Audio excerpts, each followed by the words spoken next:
Welcome to Olex show, you're watching ALM TV. On today's episode, the only secrets of work hard and do good music. My great idols are like the Renaissance artists who were able to do everything, and that's that's what I wanted to be able to do. 7th grade, when I started my first girl band at school, and then when I got to do my first rock show at school's event. In the beginning of the band, this was just a hobby. This was just it was super cool. It was super nice, but I didn't even, in my head, I couldn't even understand that this could get this big.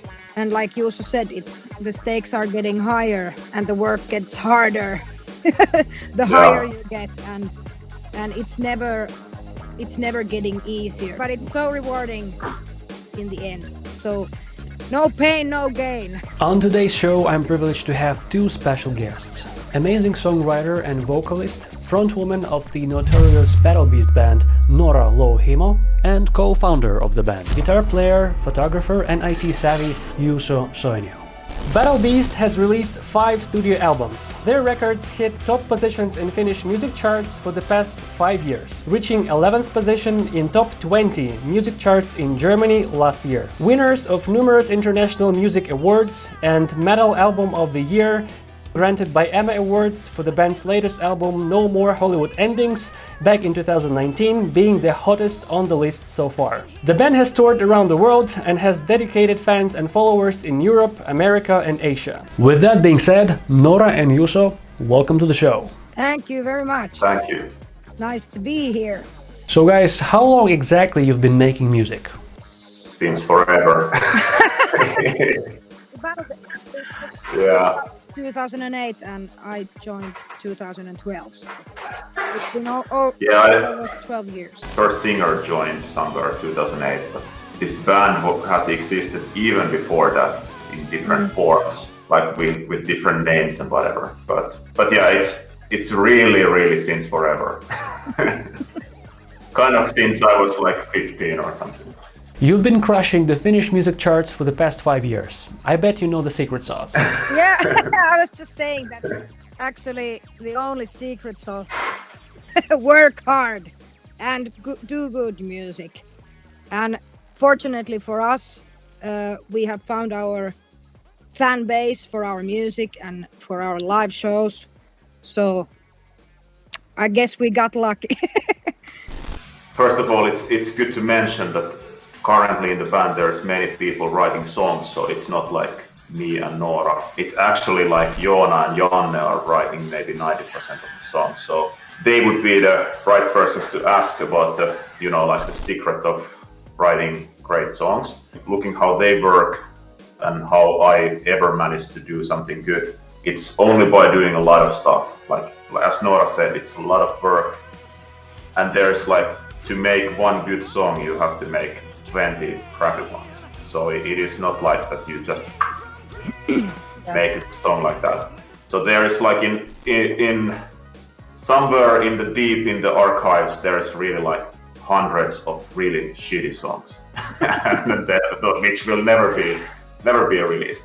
I think that's the kind of secret, that you just kind of make the same mistakes so many times that finally you get tired of that, and then you get over those mistakes.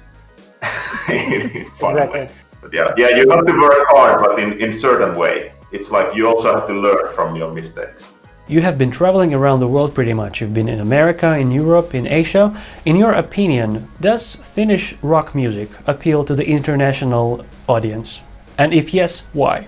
Well, I think there is some magic in Finnish rock and heavy metal music, that Finland is the most known of our music around the world. So I don't know what that is, the thing about Finnish music that people really like it. Maybe there's some kind of it's exotic to people who are not from here. Like all the Scandinavian countries, they always produce like great musicians, great composers and great players. well, like Swedish music industry is like basically on the pop scene. They have like these producers like Max Martin and many others who pretty much produce 90% of all pop music in the world in the top charts. To your original question, I would say that different countries like Finnish music or Finnish metal in different ways. Like for some reason in Japan, for example, and in China, Finland and Finnish musicians are kind of mystical creatures there. You know, they have like this Finland festival in Japan, like a metal festival, where we were supposed to play, but it's unfortunately got cancelled. And I think that already tells that there's something that people there like about Finland, that if they have like a Finland Metal Fest dedicated only for Finnish metal bands. And it's not all the bands there are even that well known, but people come there anyway because they just want to see Finnish metal bands. So in there, it's definitely something that Finland is exotic, strange place somewhere in the north. In the past several years, you also actively toured with many Swedish and German bands. Guys like Sabaton, Hammerfall, Powerwolf and U.D.O, just to name a few. In your opinion, what's the main difference between Finnish metal, Swedish metal and German metal? This is just my opinion, but in a Finnish metal, there is more these folk kind of, or like more this kind of how do you say, melancholic aspects, and then in German metal there is like, how do you say, it's like more straightforward, hard. Yeah, I agree. Yeah, like straight. Yeah, it's more power raw metal. power. Then Swedish metal is more, I think it's got more pop influences maybe, and yeah, it's more melodic. yeah, it's more melodic. So I guess these are the biggest differences between that. I believe that it's also connected to our cultures in our countries. That's how we express ourselves, or the ideas, melodic ideas, where they come from.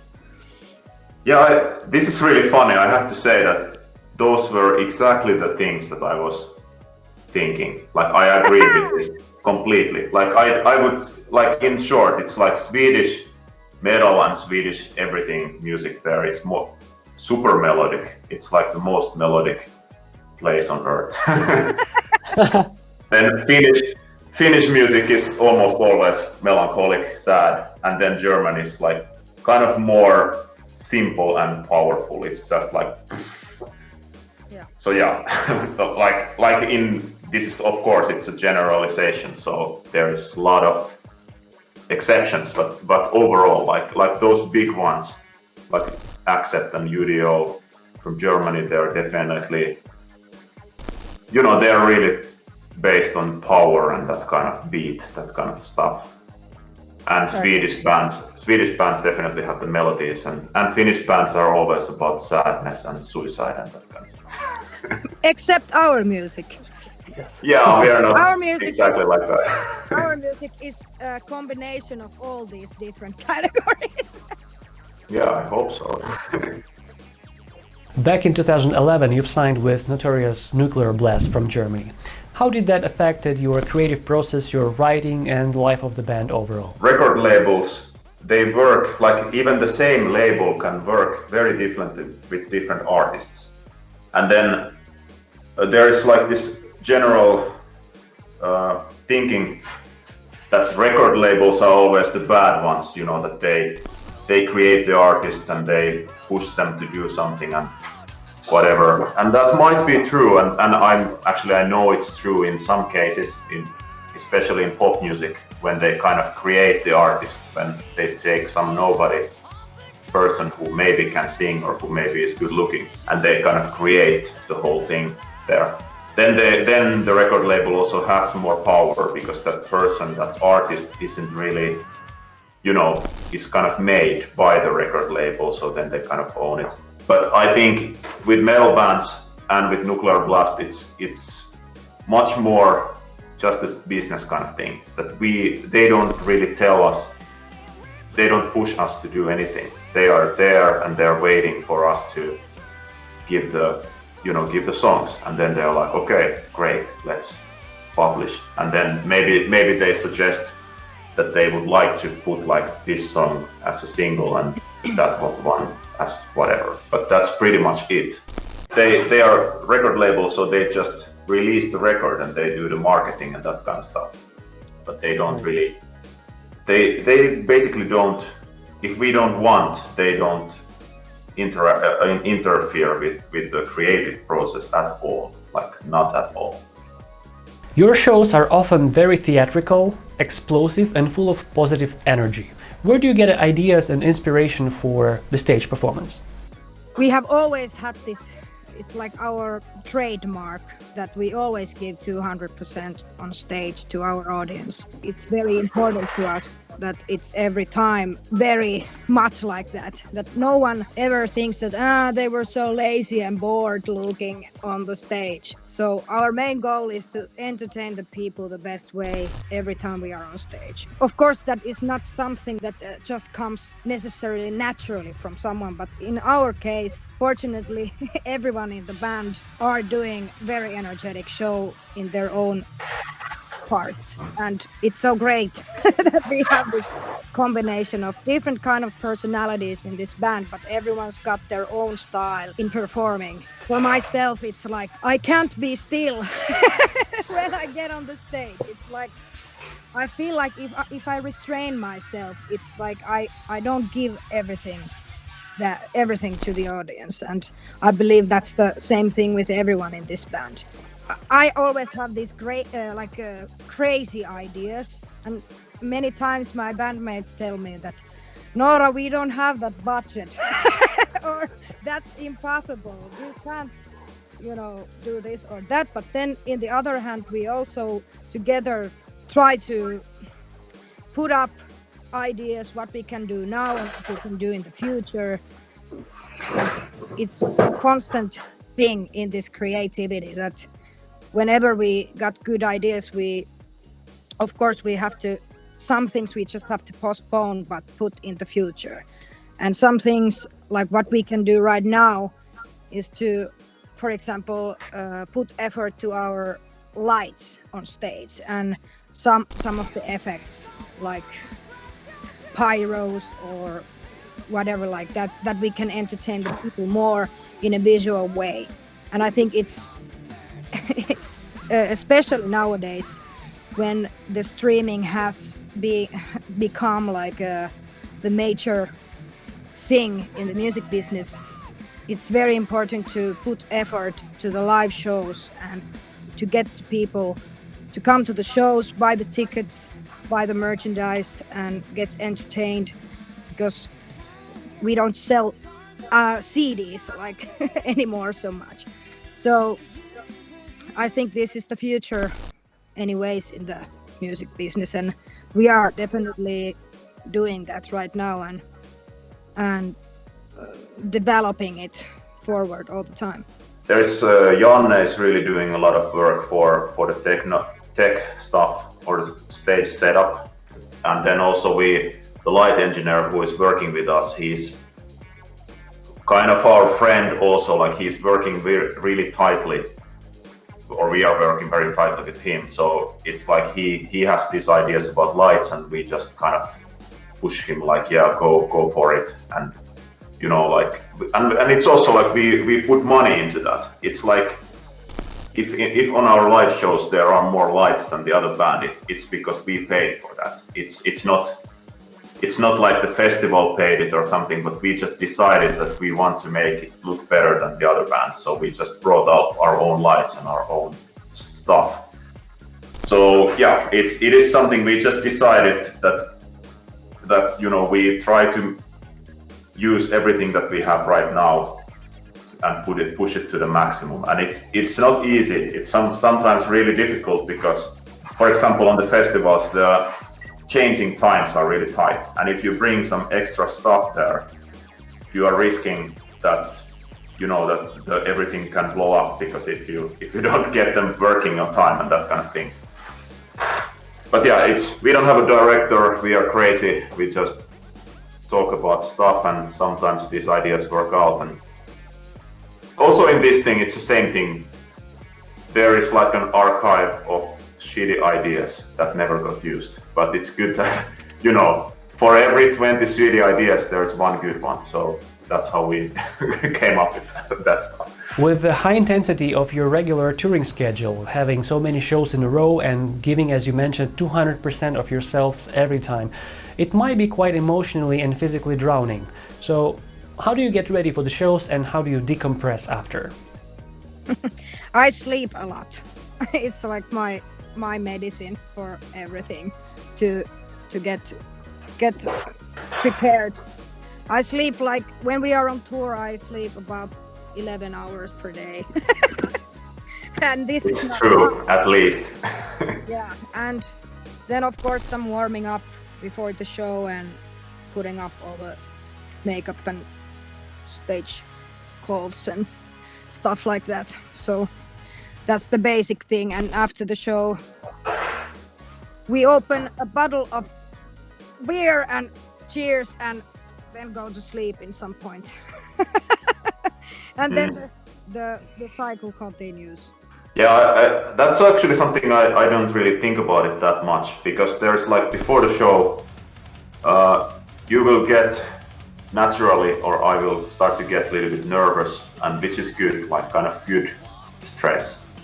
And you know, then I start to forget all the other things, because you know the show is getting closer and I'm kind of stressed about that. So that happens really naturally. I'm not like super stressed or something like that, but you know that I get kind of focused to the show. And then after the show, it's actually super easy to relax, because also that happens naturally. Like you were stressed, scared, and then everything went fine. So then it's like, it's a huge relief after the show. It's really like, whoa, like it's so great, so relaxing. I'm alive. So you know, it really, I'm alive. really goes. Yeah, I'm like, yes, I survived. Yeah. So yeah, it is really quite natural. I mean, like I'm not doing a lot of tricks to do. Only sometimes there, you know, if there is some other stress in life, you know, then it might be a little bit harder to get into that mood, like going crazy if you're worried about something else. But usually those things you forget them, because it's like when you go on stage and people are looking at you and screaming and all that, it's really hard to think about something else. It's really, really hard. Yeah, so it has to be like a huge problem at home or something if you're not getting into mood. And that's one of the best things actually about going on stage, because you are then present at the moment and you will forget everything else in your life. And it's something that I'm always so grateful of. That it's actually a way of kind of relaxing, also being on the stage and just doing the thing that you love to do and not stress about anything else. For the kids watching or listening to the show, what kind of students were Noora and Juuso in their earlier school years? Were they calm, quiet and obedient students? I definitely was. A quiet one. Yeah. Really? Or not like, you know, quiet. I was also kind of an asshole, but I was very good at school. I was like more like that kind of smart ass kid. So yeah, I was good at school, and I was really lazy. Like I never did the homework because I didn't really have to. It's like I always did them super late, but then I still got good grades, because in that sense I am like really, really lucky, because I know that there is kids who have much harder time at school, and you know I was like I did it. I'm, you know. Well, I'm the other end. Like I think I was pretty loud and had my own opinions and made everyone know it. But I also, there was like different phases. Like when I was a smaller one, I think I was a little bit more shyer. But then during the years, I started to get more self-confident. But and there was like, in some parts, I was really good student. When there were like objects or subjects that I really really loved and I was motivated, like languages like French or English, everything about if you could express yourself in artistic way. Those were my like, yes, I want to do this like with the best grades.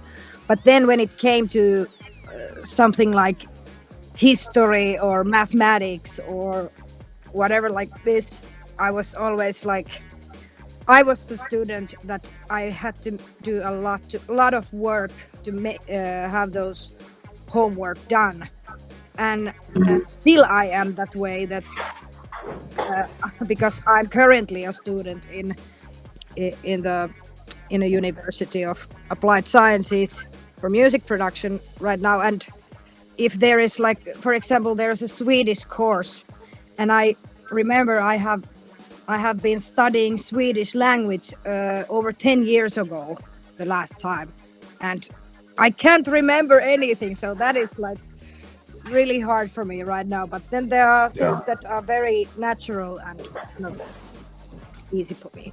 I think we had great school with music, and we had like a band instruments there, and you were allowed to play them anytime, almost anytime you want, and after the school, and we did.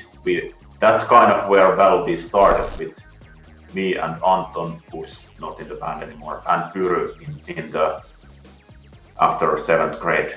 That the school actually had the equipment, and we were able to go there and play, and we did. We played like Black Sabbath and stuff like that there. And that's definitely, that's like, you know, where this all started. For me, those were the first BattleBeast shows, you know, because there's like, it wasn't called BattleBeast, but it's like we never had any other projects. We started this thing when we were really kids, and I never had any other projects. Or actually I did, but you know, they were not so serious. And then I am like, I have had, and I still do have all these different projects, and woo! And that's my personality also, that I can't be doing just only one thing, but that can be a good thing and also a bad thing. From earlier interviews, I've also learned that Noora would like to perform and sing in a musical project. Noora, could you share with us a little bit more in detail what would be the ideal musical project for you? For example, if someone would write a heavy metal musical, I would love to be in that one. Juuso, take a catch. Yeah, it's like, if I just have time, it's like now we just have to make BattleBeast album, and if our album ever sells millions, then I'm gonna write something really crazy. When I was asked to join BattleBeast, that was the first time I started singing heavy metal. So it's been a long road to this point, but you will hear me singing some other stuff maybe very soon in the future. Juuso, I know that apart from being an outstanding guitar player, you're also a photographer and IT savvy. How do you combine those things, and does it get competitive? I just happened to go to the university studying computer science thing, and back then BattleBeast wasn't really anything. Like, we were completely nobodies back then. So, you know, I still am really interested about computers and technology and that kind of thing. So I just studied, and we had like rehearsal maybe once a week or once in 2 weeks. So back then, those two things were not really even competing with each other, because BattleBeast was not really taking time so much. We were more like waiting that we would get some gig or get record deal or something. But then when we got the record deal, then slowly things started to go faster and faster.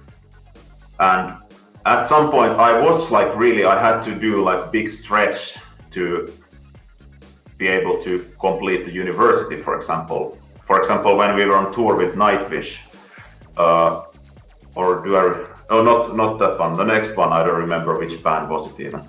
I had to do like a university, like a computer algorithm course, whatever things, during the tour, which was like really hard because it's really hard to concentrate on kind of mathematical things when people around you are like drinking and partying, and we were young back then, so partying was really fun, and I would have loved to join that, but I was already so far in the university that I didn't want to give up because I was so close to completing that thing. And I really like completing things in life.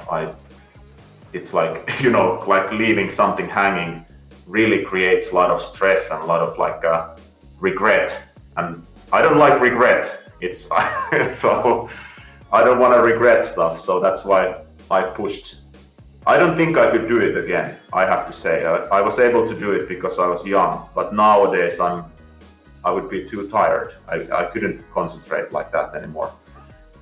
But so I would say I was lucky also, because if BattleBeast, if the first album would have hit even higher, I probably would have had to drop the university, because there is like limits what you can do, and I was very, very close to my limit back then. But I was lucky. It went just optimal way that I was able to complete university and still play in the band. When was the point in your life that you felt that music is going to be your career? How did you come to music, or how did music come to you?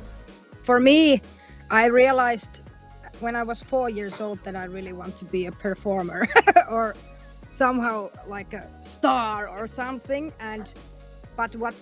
When I realized that I want this to be my career, it was about on the 7th grade when I started my first girl band at school. And then when I got to do my first rock show at school's event, I was just, my head exploded. Like I was just blown away of the whole experience that I got from that first rock show of my life. And then after that, it's been like my main goal to do this as a career. It was great. It was actually the first time I learned or like realized that I could actually somehow I could take contact to the audience easily and kind of take them in my hands, and like it was actually very weird feeling that, and it was very empowering feeling that I could see that if I say, "All right, everybody, are you ready?" Yeah, say yeah, and people are doing the same thing that I like I could actually control people. Okay. Yeah, but the thing is that we actually could feel and enjoy the music together, and that was the thing, that everyone is in the same room, are excited about the same thing, and that was the most important thing and the most amazing thing about this. And yeah, I guess it was good. But I hope I have developed from that. I know this is like the classic question always, like, how you have to go all in and whatever.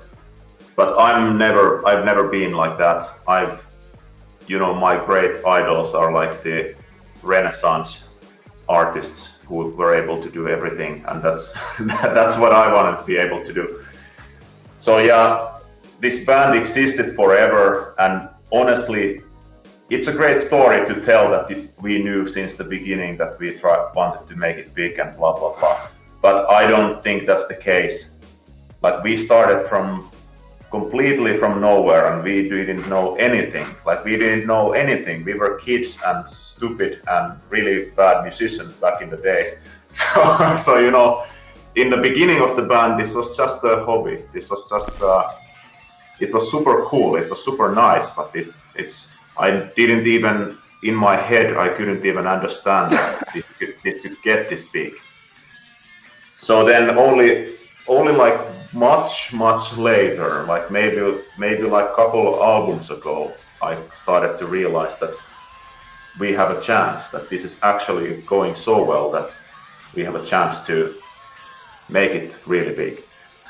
And so this is like one of the things I do, and then I just did a lot of other things. For example, studied computer science and you know, all that stuff. So yeah, so just in short, I still don't know. If you're asking like when did I know that this is becoming my career, like I still don't know. I hope it will. That's the difference between me and you. So I'm super optimistic about everything. Like, but that's why I get many times disappointed too.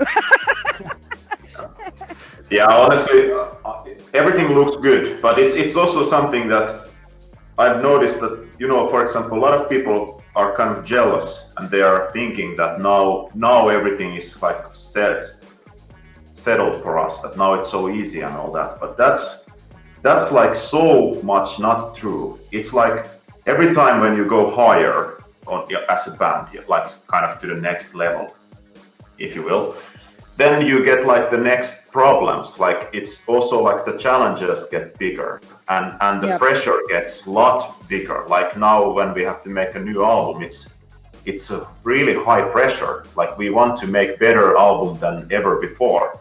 And that's, since I can say that honestly that I like our previous albums, so it means that the bar is really high if we want to make a better album than before. So that's just my point. It's not that I'm not pessimistic, but I just want people to know that it's not getting easier. I think it's getting actually harder when you get bigger, because then you have more to lose. And then also financially, it's like everything will cost more. So if you mess up, for example, now that coronavirus wiped out all our shows, it's also financially, it's like a disaster. If we were like a garage band, then it wouldn't matter. It would be like, yeah, okay, we lost shows which would lose our money anyway, so it doesn't really matter financially. Yeah. But now it really matters. It's a really big deal that you lose shows and you lose like all that stuff. Yeah. So that's my point. But I mean, overall, I know it sounds kind of bad, but that's just the Finnish way of thinking. But I am actually optimistic. I believe in our music a lot. And like you also said, the stakes are getting higher, and like in the beginning of this interview, we were talking about this secret ingredient, and here it comes again. It's hard work, and the work gets harder the higher you get, and it's never getting easier. I think we have always the same pressures, like even like Juuso said, the pressures are getting higher every time we try to create something new. So it's right. It's always hard, honestly. Yeah. But that's also the point. I mean, like, art is supposed to be hard. There's no artist who can create something really good without, you know, getting without pain. Their head exploding. Yeah, but it's so rewarding in the end. So no pain, no gain. On this note, we have to say thank you to Noora and Juuso for joining us today. For those of you watching or listening to this show, write down in the comments what you have learned from today's episode. Give us a like, follow us across major social media platforms, links will be down in the description below. I'm Olex for the ALM TV. Till next time, stay strong and remember to keep it rock and roll.